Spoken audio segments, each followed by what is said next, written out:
पर तुम्हारा गुरु हाथ उठाकर तुमको आशीर्वाद देता है कि धरहु धीर हो यही सुत चारी, त्रिभुवन विदित भगत भयहारी।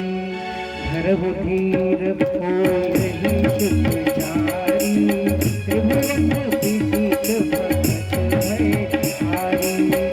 श्री राम जय राम जय जय राम, श्री राम जय राम जय जय राम। बाकी जय तुम्हारे एक नहीं चार चार पुत्र होंगे, भी साधारण नहीं। त्रिभुवन विदित, त्रिभुवन में उनकी कृति गाई जाएगी और सभी का दुख हरने वाले त्रिभुवन विदित भगत भयहारी। पर राजन, इसके लिए तुम्हें एक यज्ञ कराना होगा। कौन सा यज्ञ गुरुदेव? पुत्र कामेष्टि यज्ञ। ताकि जैसी आज्ञा, यज्ञ की तैयारी की जाए। यज्ञ की तैयारियां हो गई। कहा गुरुदेव यज्ञ प्रारंभ करो। कहा कि ये यज्ञ मैं नहीं करा सकता। कौन कराएगा? कहा कि इस यज्ञ को कराने के लिए श्रृंगी ऋषि, जो विभांडक ऋषि के पुत्र हैं, एक श्रृंगी वो जो भागवत में आते हैं, समीक ऋषि के पुत्र वो नहीं, ये श्रृंगी विभांडक ऋषि के पुत्र हैं, जिनके साथ राजा दशरथ की जो बेटी थी शांता, उसका ब्याह कराया गया था। उस श्रृंगी ऋषि को बुलाना। कहा कि श्रृंगी को बुलाया जाए। श्रृंगी ऋषि को बुलाया गया। यज्ञ प्रारंभ हुआ और भक्ति सहित यज्ञ में आहुतियां डाली गई। अग्निदेव हाथ में प्रसाद लेकर के प्रकट हो गए। कहा कि वशिष्ठ ने जिस कार्य को विचार करके यज्ञ का अनुष्ठान करवाया था, ये यज्ञ सफल हुआ। ये प्रसाद अब राजा अपने रानियों में जाकर के यथा जो भाग बना करके बांट दे, राजा की मनोकामना पूर्ण हो जाएगी। राजा अति प्रसन्न हुए। खीर का प्रसाद लेकर के राजा घर आए। यथा जोग भाग बनाकर देने को कहा गया था, तो पहले खीर का आधा भाग रानी कौशल्या को मिला। खीर के दो भाग हुए, उसमें से एक भाग माता कैकेयी को मिला। खीर का तीसरा भाग तो फिर दो भाग किया गया और रानी कैकेयी और रानी कौशल्या के हाथों द्वारा माता सुमित्रा को दिलाया गया। लेकिन जैसे ही प्रसाद माता सुमित्रा के हाथ में गया, एक गिद्ध प्रसाद के दोने को लेकर के उड़ गया। सुमित्रा जी विचार करने लगे कि शायद मेरे भाग्य में पुत्र नहीं था, तभी तो मेरे ही हाथ का दोना लेकर चला गया। कौशल्या और कैकेयी जी ने कहा कि सुमित्रा तू चिंता न कर, अभी प्रसाद हमारे पास है, हम अपने प्रसाद में से थोड़ा थोड़ा तुम्हें निकाल करके देंगे। दोनों रानियों ने अपने अपने भाग में का प्रसाद उनको दिया। दोनों के हाथ से दो भाग जो उनको मिला, इस कारण से सुमित्रा जी के गर्भ में दो पुत्र। उसी पल सुमित्रा जी ने निश्चय किया कि खीर जो माता कौशल्या जी के हाथ से मुझे मिला था, इस भाग से जो मेरा पुत्र मेरे कोख में आया है, उससे मैं इनके पुत्र की सेवा में लगा दूंगी। और जिस भाग का खीर कैकेयी दीदी ने मुझे दिया, उस खीर से जो हमारे गर्भ में पुत्र आएगा, मैं उसे इनके पुत्र की सेवा में लगा दूंगा। और वो खीर भी व्यर्थ नहीं गया। उस खीर को अंजना माँ के सामने उस गिद्ध ने गिराया, प्रसाद अंजना माँ ने पाया। हनुमान जी का भी अवतार उस खीर से ही हुआ है। तो अब अयोध्या में बड़ा आनंद है कि अब राजा दशरथ के यहाँ पुत्र होने वाला है। अब बुढ़ापे में पुत्र होना, लोग कहते हैं कि पत्थर पर दूब जन्मना। इतनी खुशी। अब खुशी का जब समय होता है तो दिन कैसे बीत जाता है पता नहीं चलता।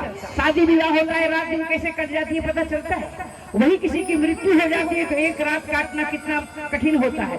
दुख का दिन बीतता नहीं और सुख का दिन पता ही नहीं चलता कि कैसे बीत गया। 9 महीना बीत गया। फिर देवता लोग आए, एक बार की प्रभु अवतार नहीं ले रहे हैं, स्तुति फिर करने लगे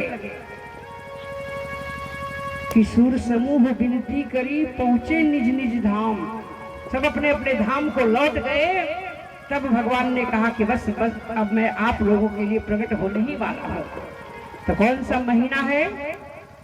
नौमी तिथि मधु मास पुनीता,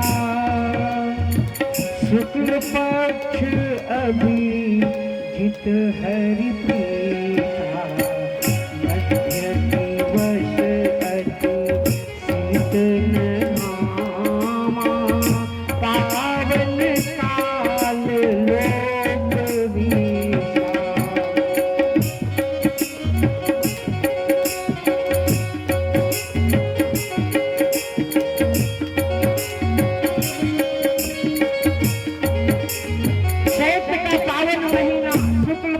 नौमी मंगलवार का दिन, पुनर्वसु नक्षत्र, अभिजीत मुहूर्त, हमारे प्रभु अवतार धारण कर रहे हैं।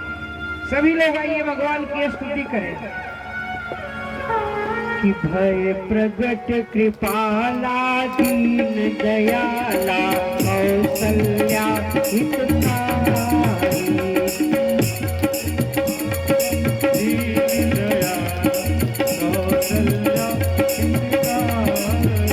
हर्षित महतारी मुनि मन हरि अद्भुत रूप निहारी,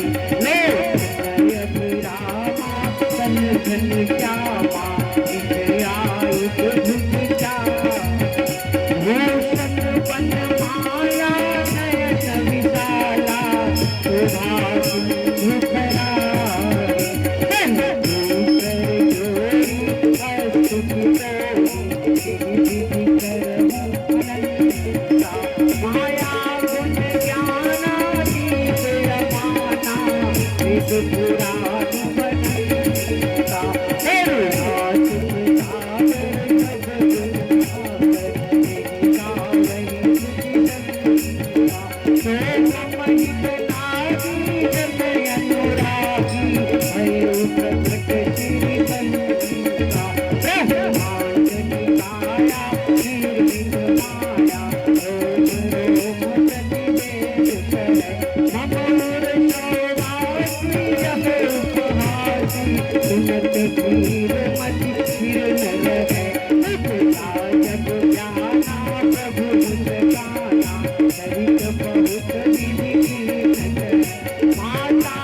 निरीक्षा निर्मित तनु माया गुण गोपार। प्रेम से बोलिए भक्त वत्सल भगवान की।